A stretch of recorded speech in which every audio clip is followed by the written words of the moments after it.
आपण सध्या जळगावच्या पाचोरा शहरातील ईव्हीएमच्या स्ट्रॉंग रूम बाहेर उभे आहोत. खरं तर ईव्हीएमच्या स्ट्रॉंग रूमला या ठिकाणी SRPF असेल, महाराष्ट्र पोलीस असेल, या ठिकाणी यांची सुरक्षा तैनात आहे. मात्र आता खासगी सुरक्षा रक्षक देखील ईव्हीएमच्या स्ट्रॉंग रूम बाहेर तैनात करण्यात आलेले आहे.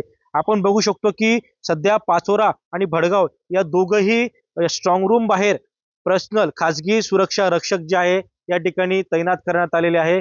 एकंदरीत पाचोरा आणि भडगाव या दोघंही ठिकाणी शिवसेना विरुद्ध भाजप असा सामना या ठिकाणी बघायला मिळाला.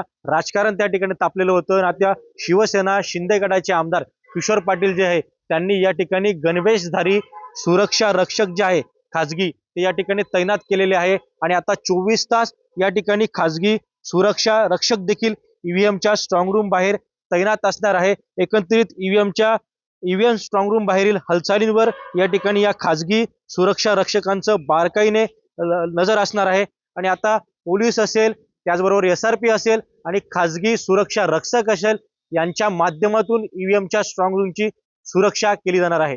खेमचंद कुमार, TV9 मराठी, जळगाव.